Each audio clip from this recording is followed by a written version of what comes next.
마음을 다하여 주님을 찬양합니다. 영광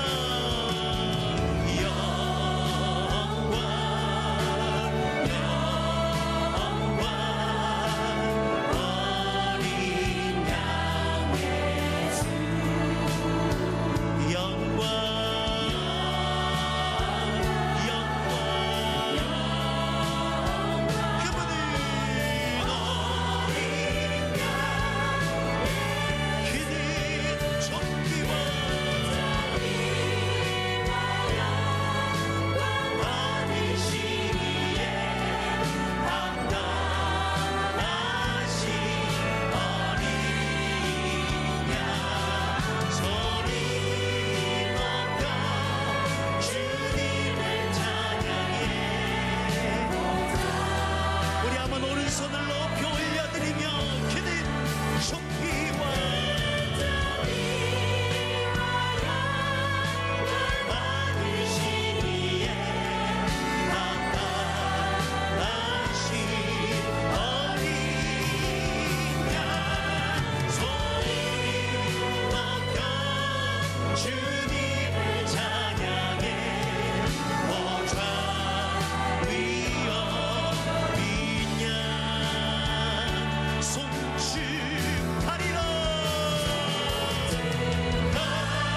우리 다 함께 사도신경으로 신앙 고백하겠습니다. 전능하사 천지를 만드신 하나님 아버지를 내가 믿사오며 그 외아들 우리 주 예수 그리스도를 믿사오니 이는 성령으로 잉태하사 동정녀 마리아에게 나시고 본디오 빌라도에게 고난을 받으사 십자가에 못 박혀 죽으시고 장사한 지 사흘 만에 죽은 자 가운데서 다시 살아나시며 하늘에 오르사 전능하신 하나님 우편에 앉아 계시다가 저리로서 산자와 죽은 자를 심판하러 오시리라.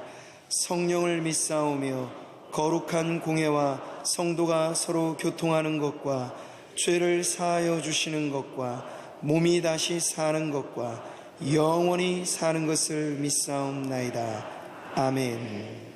오늘 우리에게 주시는 하나님의 말씀은 하박국 3장 17절부터 19절까지 말씀입니다. 구약성경 1304면에 있습니다. 제가 봉독하겠습니다.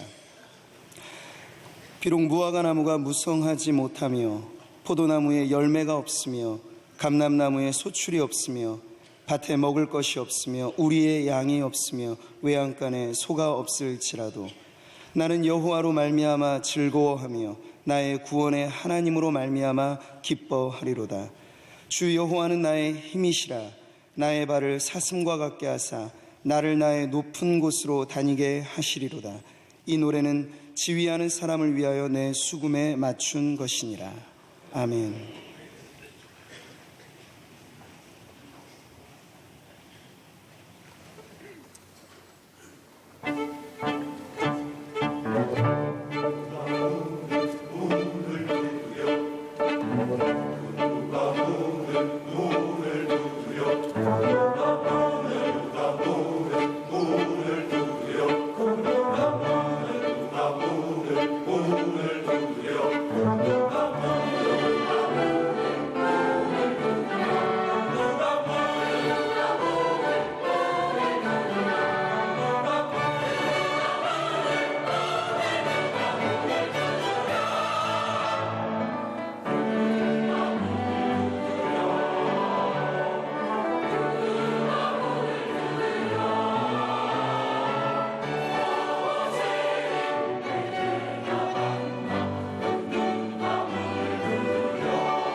아멘.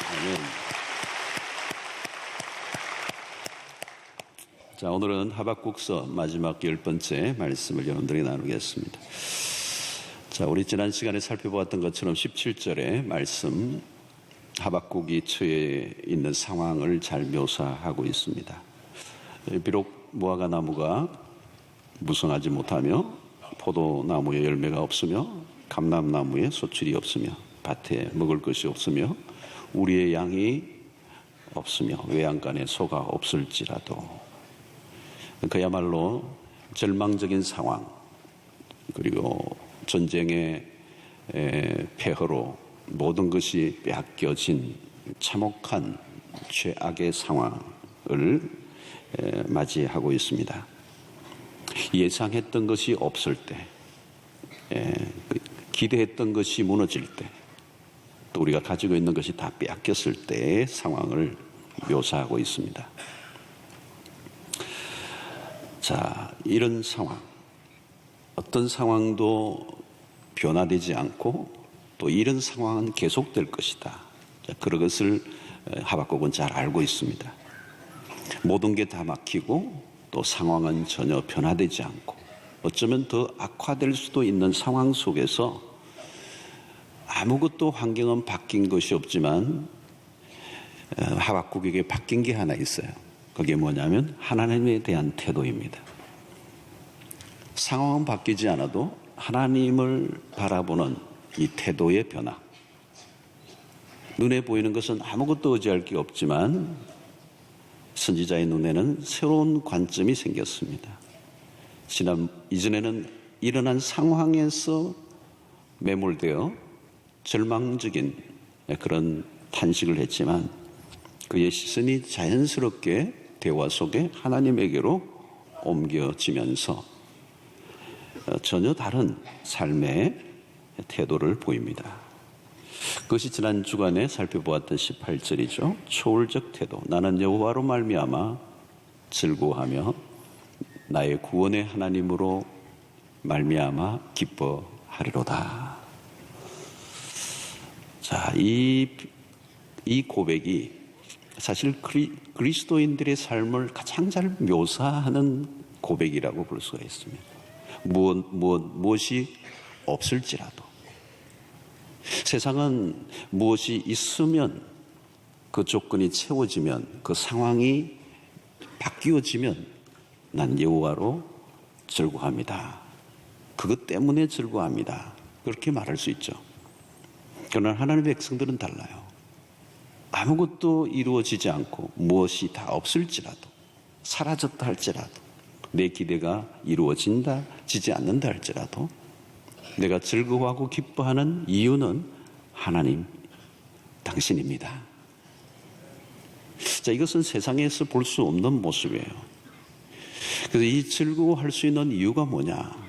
여호와로 말미암아. 자, 그것을 오늘 또 19절에서 하나 더 우리가 발견할 수 있습니다. 어떻게 이렇게 초월적 삶을 살 수가 있을까? 19절을 보면 주 여호와는 나의 힘이시라. 주 여호와는 나의 힘이시라. 나의 발을 사슴과 같게 하사 나를 나의 높은 곳으로 다니게 하시리로다. 이 노래는 지혜하는 사람을 위하여 내 수금에 맞춘 것이니라. 아주 여기 중요한 하는 단어가 나오는데 힘이라는 거죠. 사슴, 나의 발을 사슴과 같게 하사. 주 여호와는 나의 힘이신데 그 힘은 무엇으로 비유됩니까? 나의 발을 사슴과 같게 하사 나를 나의 높은 곳으로 다니게 하시리로다. 자, 여러분, 여기서 우리가 좀 주목해야 될 단어 중에 하나가 힘이라고 하는 것입니다. 힘. 살게 만드는 힘. 그 고난과 역경 속에서도 일어나게 하는 힘. 그리고 거친 팔레스타인의 그 언덕과 산을 뛰어다니게 하는 그 힘은 도대체 어디로부터 오는 것인가? 자, 우리는 세상에서도 많은 사람들이 힘을 키우려고 애를 쓰죠. 힘에 관심이 있습니다. 어디를 가나 힘을 얻기 위해서, 힘을 쌓기 위해서 애를 씁니다. 우리가 많이 알고 있는 금력, 돈의 힘, 재력, 때로는 권력, 그게 다 힘이죠, 힘. 오늘 세상의 사람들이 가장 좋아하는 힘은 어쩌면 재력일 것입니다. 금력이라고 말할 것입니다. 돈이 살게 만드는 힘이 되기도 하죠. 그래서 돈이 생기면 힘이 납니다. 아멘이지 않습니까? 돈이 막 들어오면 활력이 있습니다. 얼굴에 광택이 납니다. 어떤 사람은 누워있다가도 돈 하면 뻘떡 일어납니다. 돈은 대단한 위력이 있습니다. 살게 만드는 힘이죠. 돈이 없으면 풀이 죽습니다. 힘이 하나도 없어요. 자본주의 세상에서 돈의 힘은 거부하기 힘듭니다. 그 돈이 살게 만드는 힘. 그래서 그 돈을 벌기 위해서라면 밤을 새웁니다. 야근도 합니다. 야근을 하고 힘이 들어도 돈이 더블로 들어온다면 힘이 납니다. 살게 만드는 힘, 돈 힘. 자, 무엇으로 힘을 내는가? 대단히 중요한 주제죠. 그리고 현실적인 주제입니다. 왜 사람들은 힘을 추구할까? 그 힘이 자신을 지켜줄 것으로 믿기 때문에.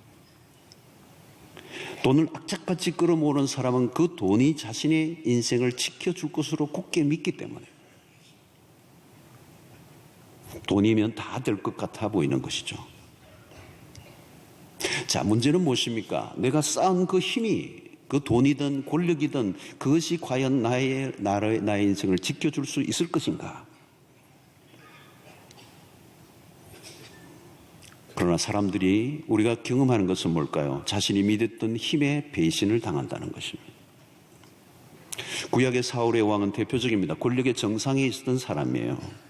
그러나 그가 가진 권력이 자신을 지켜주지 못합니다.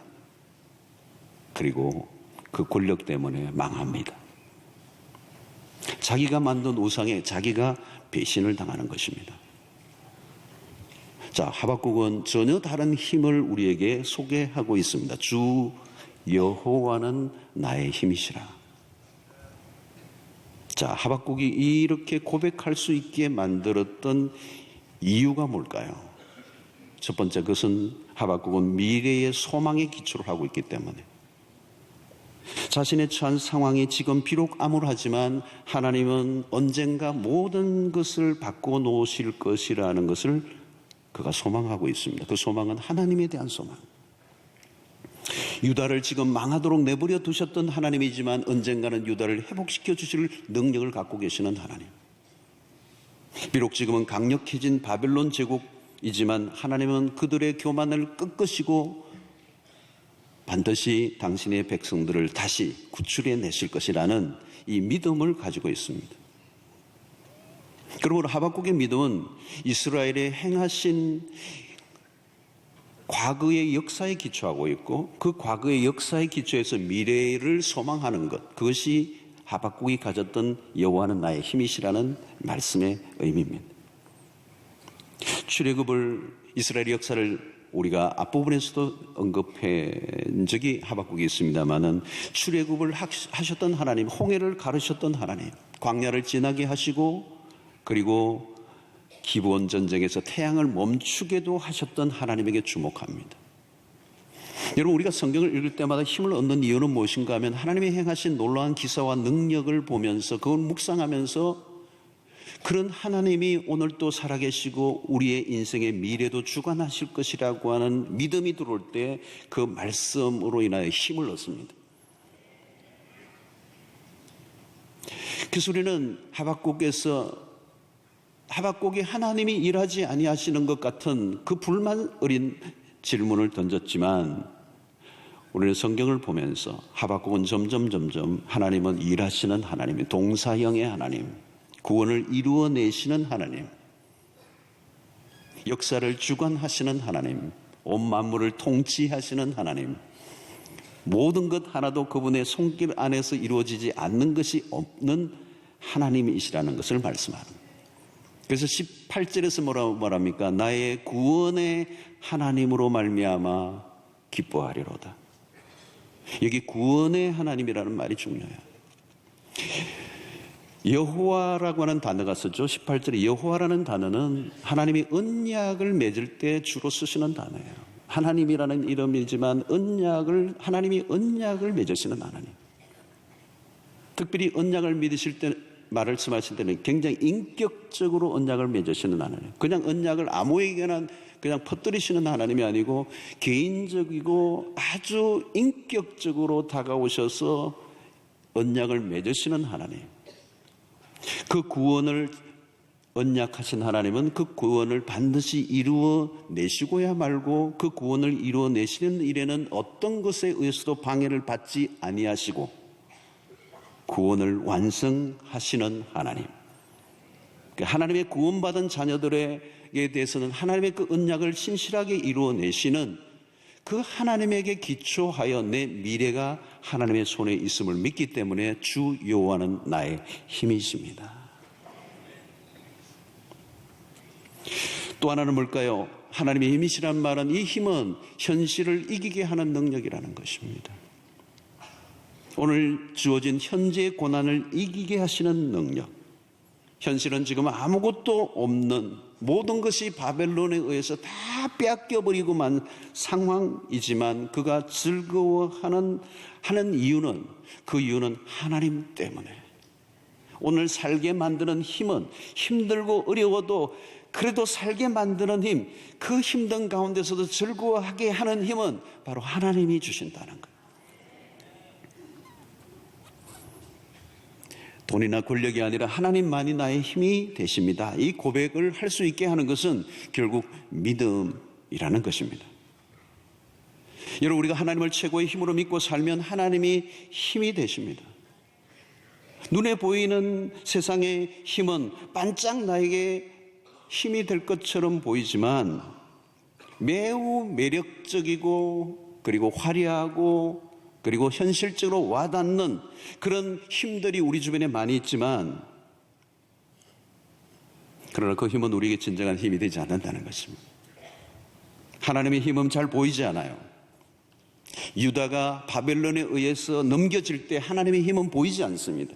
어찌 당신의 백성들이 이렇게 망하도록 이방의 민족에게 내버려 두십니까? 하나님 당신의 힘이 보이지 않았어요.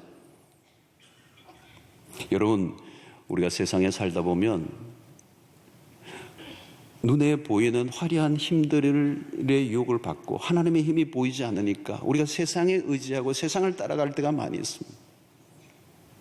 예수님이 십자가의 처형을 당하실 때 보십시오. 하나님의 힘은 보이지 않습니다. 감춰져 있어요. 무기력한 십자가. 로마의 권력만 번쩍입니다. 당시 로마는 팍스 로마나로 알려져 있습니다. 모든 나라들은 로마가 제공하는 평화의 혜택을 입고 있다고 얘기하는 팍스 로마나. 모든 나라는 그 거대한 로마의 힘의 지배를 받고 있었어요. 그 앞에 예수라는 존재는 아무것도 아닙니다. 십자가에 들렁 매달려 있는 그 예수에게서 무슨 힘을 느낄 수가 없어요. 유대 종교 지도자들은 얼마나 그 힘이 종교적인 힘이 얼마나 그 당시에 막강했습니까? 이 로마의 힘과 유대의 종교 지도자들의 힘이 야합하여서 예수 그리스도를 십자가에 죄 없으신 그분을 매달아 놓았어. 예수님은 철저히 세상의 힘에 의해서 죽임을 당하셨습니다. 하나님이 힘에 밀리셔서 아들을 살려내지 못하신 걸까요? 무기력하게 십자가에 못 박히셨지만 놀랍게도 그런 방식을 통하여 하나님의 능력을 드러내십니다. 악한 자들의 힘을 꺾으시고 마침내 부활을 통하여 구원의 길을 열어내셨습니다. 세상을 보면 겉으로는 세상의 힘들에 의해서 모든 것이 돌아가는 것처럼 보입니다. 세상의 힘이 대단한 것 같아 보이죠. 그러나 진리의 힘이 셉니다. 하나님이 이기십니다.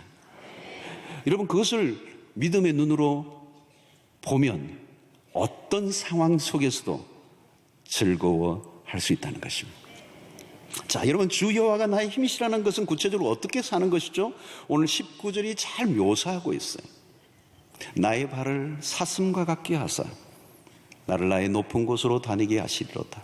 이 18, 19절, 이 17절부터 19절까지 기가 막힌 노래예요. 기가 막힌 노래. 나의 발을 사슴과 같게 하사 나를 나의 높은 곳으로 다니게 하시려다. 여러분, 이 사슴은 높은 곳을 뛰어다니는 동물이에요. 힘있게 뛰어다니는 거예요. 어떻게 보면 좀 약하게 보일지 모르지만 그 다리와 발은요 굉장히 바운딩을 잘해요. 그래서 팔레스타인의 굉장히 거친 산들을, 거친 곳들을 그냥 뛰어다니는, 높은 곳을 뛰어나는. 여러분, 여기 나의 높은 곳으로 다니게 하시려다, 이것은 다른 차원의 삶을 말해요. 이 높은 곳을 뛰어다닌다는 말은 승리의 삶을 얘기하는 것입니다. 아래로 결코 미끄러지지 않아요. 아무리 험난한 그 산악지역이라도 이 사슴이 뛰어다니는데 기가 막히게 높은 곳을 다니는, 전혀 다른 형태의 클래스의 인생을 사는 모습을 상징하고 있는 거예요. 높은 곳으로 다니게 하시리로다. 하나님이 주시는 힘, 주 여호와는 나의 힘이시라. 하나님이 주시는 힘으로 살아갈 때 전혀 다른 삶을 살 수 있다는 것을 알려주는 것입니다. 여러분, 하나님 우리에게 전혀 다른 삶을 살아갈 수 있는 힘을 공급해 주시는 거예요. 어려운 상황 속에서도 그 어려운 상황에 매몰되지 않고 다른 삶을 살게 만드는 능력, 이것을 바울은 빌립보서 4장 12절에 이렇게 표현합니다. 나는 비천에 처할 줄도 알고 풍부에 처할 줄도 알아. 모든 일 곧 배부름과 배고픔과 풍부와 궁핍에도 처할 줄 아는 일체의 비결을 배웠노라. 내가 어떤 상황에 있든지 내가 거기에 구애받지 않고 거기에 구속되지 않고 그것을 넘어선 삶을 살 수 있었노라. 여러분, 우리가 육안으로만 보면 이 세상은 정말 척박하죠. 그러나 하나님은 영 안을 열어 주셔서 전혀 다른 방으로 인도해 주신다. 나로 높은 곳을 다니게 하시려다. 우리가 앞서서도 없었던 상황들이잖아요. 무엇이 없고 그런 상황. 그러나 그 상황이 전혀 문제될 것이 없다는 거예요. 왜? 나는 이미 다른 세계로 하나님이 옮겨주셨기 때문에. 아무도 볼 수 없는 세계, 세상 사람들이 알 수 없는 세계, 그 높은 곳으로 다니게 하시리로다. 세상 사람들은 전혀 본 적도 없고 알 수도 없는 세계가 하나님의 백성들에게 있다는 거예요. 마태복음 25장의 달란트 비유를 보면 종말론적인 비유입니다. 주인이 자기의 달란트를 맡기고 어디로 떠났다가 다시 돌아와서 결산을 하죠. 5달란트, 2달란트 받던 사람이 그대로 배를 남기고 주인에게 내어놓았을 때 주인의 평가가 이거예요. 마태복음 25장 21절에 그 주인이 이르되 잘하였도다. 착하고 충성된 종아, 내가 적은 일에 충성하였음에 내가 많은 것을 내게 맡기리니 그 다음에 내 주인의 즐거움에 참여할지어다. 자, 많은 사람들은 그 칭찬과 함께 많은 것을 내게 맡기리니 5달란트를 또 맡긴 것처럼 그것이 굉장히 중요한 것으로 여기지만 이 뒷부분 내 주인의 즐거움에 참여할지어다, 이게 축복이에요. 우리가 먼 훗날 우리 주님 앞에 나아갈 때, 우리 인생을 결산할 때 우리 주님이 우리를 향하여 이 말씀을 하실 거예요. 나의 기쁨에 참여할지어다. 누가복음 15장의 탕자의 귀향에서 어떤 일이 일어납니까? 아버지가 연 잔치예요. 그 둘째 아들이 돌아왔을 때 누가복음 15장 32절에 내 동생은 죽었다가 살아났으며 내가 잃었다가 얻었기로 우리가 즐거워하고 기뻐하는 것이 마땅하다 하니라. 구원이 있는 곳에 무엇이 있다고요? 즐거움과 기쁨이 있는 것입니다. 요한복음 2장에 가나의 혼인잔치집의 이야기가 있습니다. 물이 포도되는 기적의 사건, 너무나 유명한 예수님의 첫 번째 이적이에요. 잔치집에 포도주가 떨어진 상황은 그 당시 유대 종교를 상징하는 것입니다. 돌 항아리, 입구에 놓여있는 결례를 따라 손을 씻는 돌 항아리 자체가 유대교를 상징하는 것입니다. 결례를 지키는 정결의 역시법을 따라 그들이 지켜내는 그 행위. 그러나 그 안에 뭐가 없어요? 생명이 없고 기쁨이 없었어요. 우리는 바리새인들의 경직된, 계율을 지키지만 매우 경직된, 엄숙한, 그러나 기쁨이 하나도 없는, 생명력 없는 종교인을 봅니다. 이 잔치집에 포도주가 떨어졌다는 말은 이 포도주는 기쁨을 상징하는 것입니다. 유대 종교에 기쁨이 없는 거예요. 기쁨이 없다면 생명이 없는 것입니다. 생명 있음의 가장 뚜렷한 특징은 기쁨이 있어야 되는 거예요. 하나님의 나라에는 기쁨의 나라예요.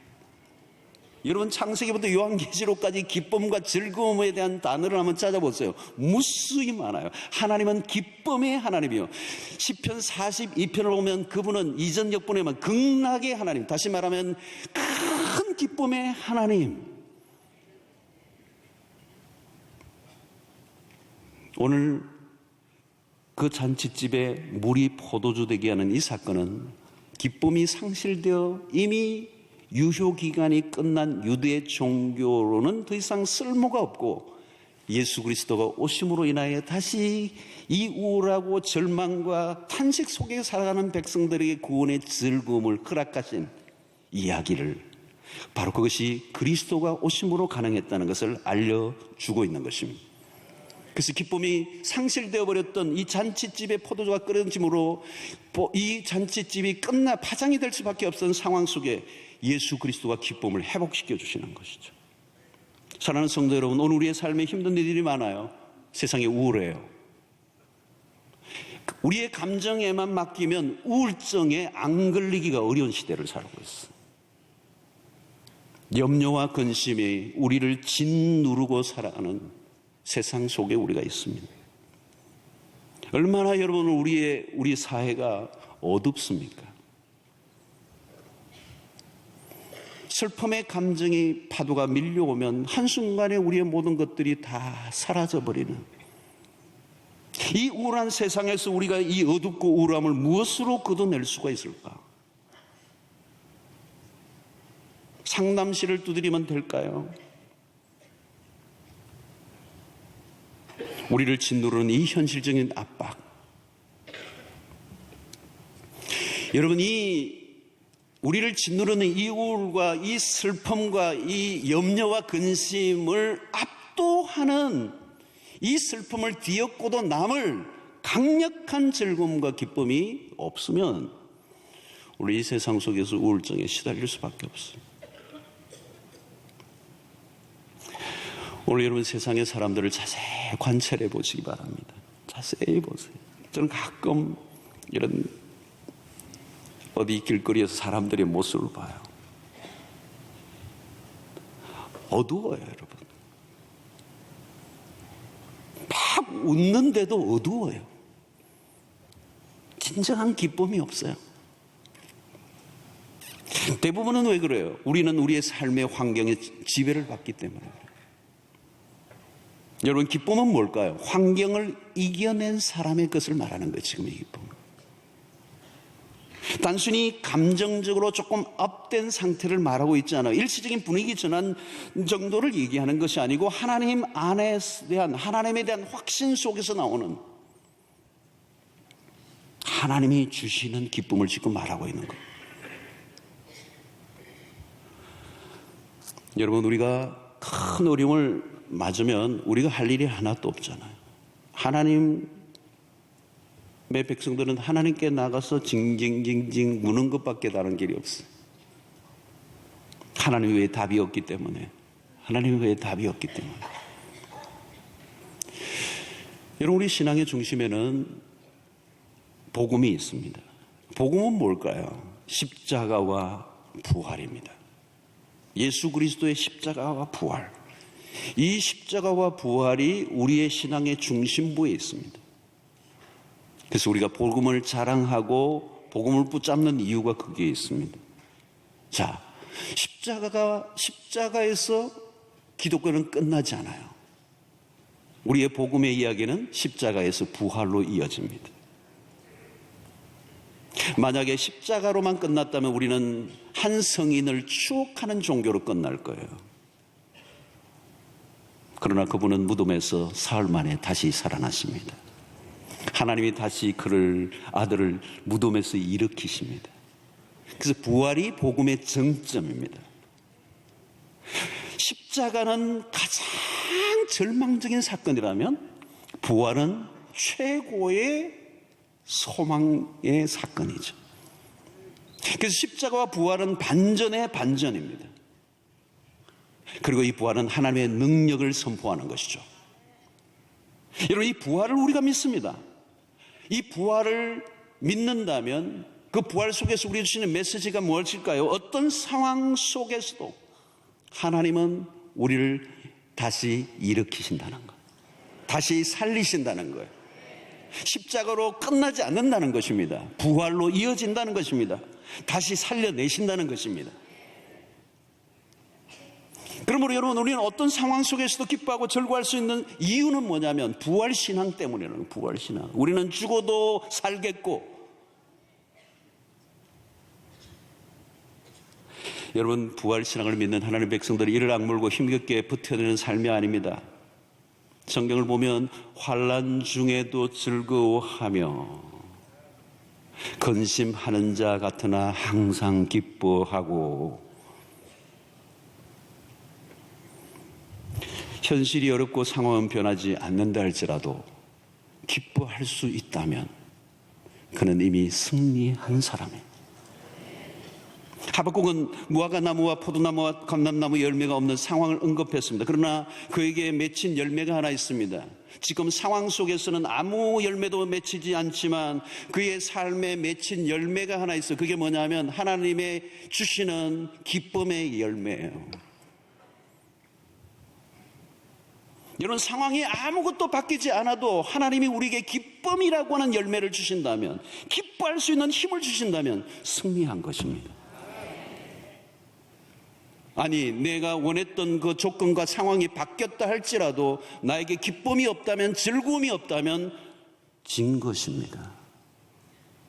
오늘 사랑하는 성도 여러분, 우리에게 찾아온 혹독한 시련 앞에서도 믿음으로 살아가는 자의 삶이 바로 하박국이 오늘 우리에게 알려주고 있는 거예요. 하나님 안에서 즐거워하는 것. 믿음의 삶이란 뭘까요? 여러분, 환경에 구애받지 않는 것입니다. 조건에 따라 반응하지 않는 게 믿음이에요. 의인은 그의 믿음으로 말미암아 살리라 라고 2장에서 얘기했던 그 삶이 무엇입니까? 바로 오늘 이 3장 마지막 부분에서 결론을 맺고 있는 거예요. 상황에 상관없이, 조건과 상관없이. 그러므로 우리가 예수를 믿고 난 이후에 우리에게 뚜렷이 드러난 특징이 뭐냐?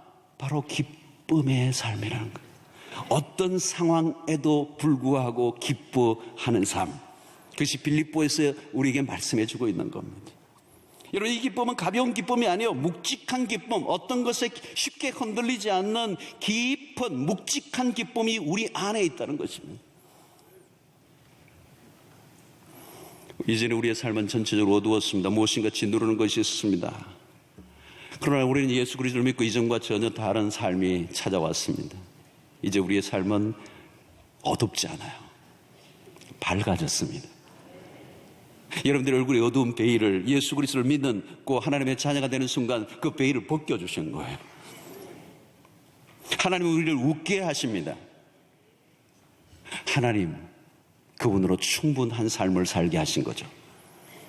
우리가 하나님으로 말미암아 즐거워 기뻐할 때 그것이 우리의 삶의 힘이 됩니다. 어떤 형편에서도 기뻐하고 즐거울 수 있다면 이길 자가 없는 것입니다. 우리가 단순히 세상에 힘겹게 아슬아슬하게 겨우 버텨내는 정도의 삶으로 끝나서는 안 됩니다. 오늘 하박국 우리에게 말씀하는 우리의 삶의 승리는 그냥 버텨내고 이겨내는 정도가 아니라 하나님 안에서 즐거워하는 삶이어야 한다는 거예요.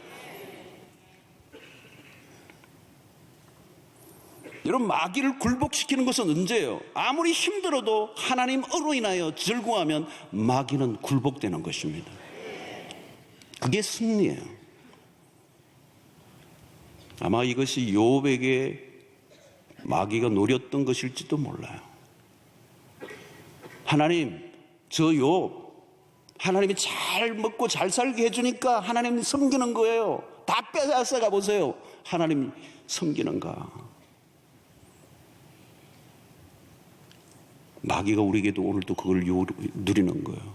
다 빼앗아가도 하나님 당신 때문에 즐거워할 수 있는가? 마귀가 그것을 시험하는 거예요.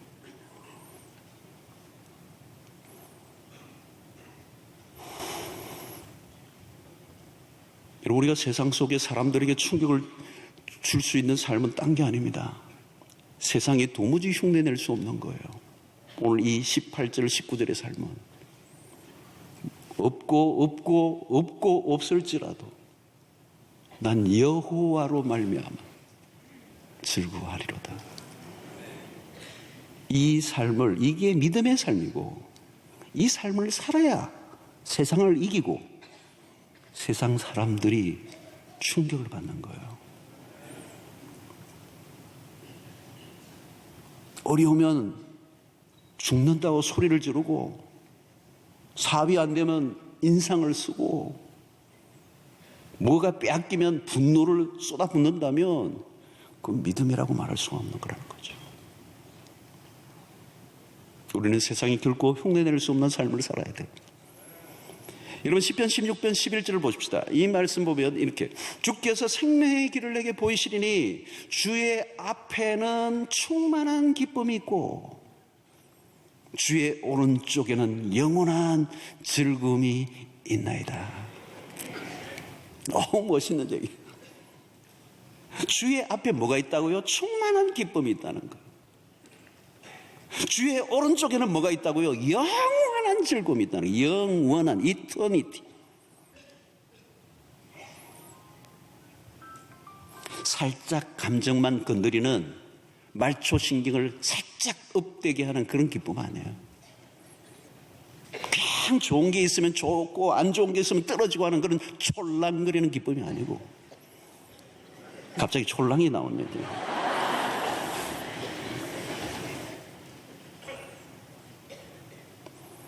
여러분, 그리스도인의 삶의 특징은 기쁨이에요. 기쁨. 여러분, 기쁨을 표현하셔야 돼요. 자세히 보면요, 정말 제대로 신앙생활을 잘하는 사람들의 얼굴이요 달라요. 저는 그 비밀을 알아요. 옆 사람 보지 마세요 지금.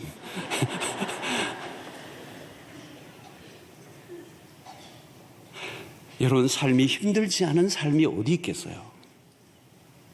질곡이 없는 인생이 어디 있었겠어요? 쉽게 살아가는 인생이 어디 있겠어요? 다 남 모르는 아픔과 고뇌와 절망들을, 실패를 경험하고 지나왔어요. 다. 남들이 보기에는 그거는 아무것도 아니라고 그러지만 그 사람에게는 정말 죽을 것 같던 고비를 다 넘겼다고요. 그럼에도 불구하고 여전히 그 안에 평강이 있고 기쁨이 있고 기가 막힌 미소를 지으며 그 세상에 짓눌리지 않고 그 세상을 이겨낸 그 얼굴이 따로 있다는 거예요. 그리스도인은 그 얼굴을 하셔야 된다는 거예요. 기쁨을 여러분 표현하셔야 됩니다. 오늘 이 하박국의 마지막이 노래라는 게 참 중요해요. 지휘자의 그 숨에 맞춘 노래예요. 노래가 뭡니까 여러분? 노래는 즐거움의 표현인 것입니다. 오늘 우리가 찬양할 때도 이 기쁨에 폭발하는 기쁨을 표현하는 것입니다. 주 여호와가 나의 힘이십니다. 찬송할 때 여러분 얼굴이 어두울 수가 없어요. 여러분, 성가대 하신 분들 오래 산다고 그래요. 열심히 하시기를 바랍니다. 우리 아침에 레이 찬양대요. 계속 새벽마다 안 빠지고 하시는 레이 찬양 하시는데 우리가 다 장수하실 것 같아요. 보니까 연세 드신 분들이 꽤 많은데 하여튼 120세까지 가실 것 같아요. 자, 오늘 여러분 보십시오. 주 여호와는 나의 힘이시라. 이 고백입니다. 이게 오늘 여러분들 집에 가서 여러분 계속 선포하시기 바랍니다. 주 여호와는 나의 힘이시라. 믿음으로 고백하셔야 됩니다. 이것은 믿음의 고백이에요. 여러분, 하나님이 결국은 이기신다는 거죠. 그분은 영원히 이기시는 분이십니다. 믿음이란 뭘까요? 하나님이 내 편에 서서 계속 일하시고 계신다는 거예요. 현실은 언제나 만만하지 않습니다. 내 생각대로 돌아가지 않습니다. 악인에 의해서 모든 것이 조정되는 것처럼 여기지만 결국은 하나님이 이기시고 결국은 하나님 당신의 약속을 지키신다는.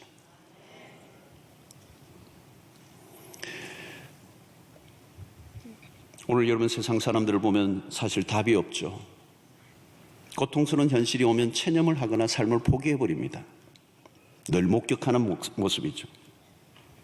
조금만 들어가 보면 괴로움에 시달리며 몸부림을 치고 있는 사람들이 한둘이 아니에요. 오늘 우리 사회도. 삶은 전쟁입니다. 오늘 우리 한국 사회도 마찬가지예요. 얼마나 경랑의 세월을 지나고 있습니다. 우리가 안으로 깊이 들어가면 답이 보이지 않잖아요. 지금도 뭐 미국 트럼프 대통령이 온다는데 지금 한국은 막 야단이잖아요. 오라, 오지 마라 그러고. 트럼프 아파트들은 여기 있는데 모르겠어요. 어떻게 되는지 모르겠어요.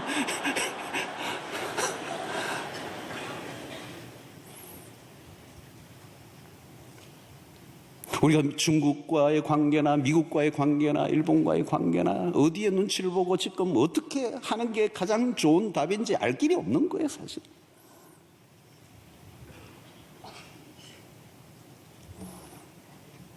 질문을 던지면 답을 쉽게 얻을 수 있는 것은 없습니다. 하박국의 질문은 오늘도 여전히 우리의 삶에 일어나고 있는 질문이에요. 왜 악인이 형통합니까? 왜 그렇게 나쁜 짓만 하는데 안 죽고 살고 있습니까? 왜 착한 사람이, 왜 저렇게 예수 잘 믿고 신실한 사람이 저런 어려움을 당하고 있습니까? 왜 세상은 이렇게 불의합니까? 여러분, 오늘 현대사회에 일어나고 있는 모든 문제들을 들여다보면 그 안으로 들어가면 들어갈수록 이 사회, 이 세상, 온 인류가 갖고 있는 문제의 답을 찾는 게 어려워요. 지금 너무 복잡해요. 그래서 우리는 세상을 바라보면 우울해집니다. 위험한 세상입니다.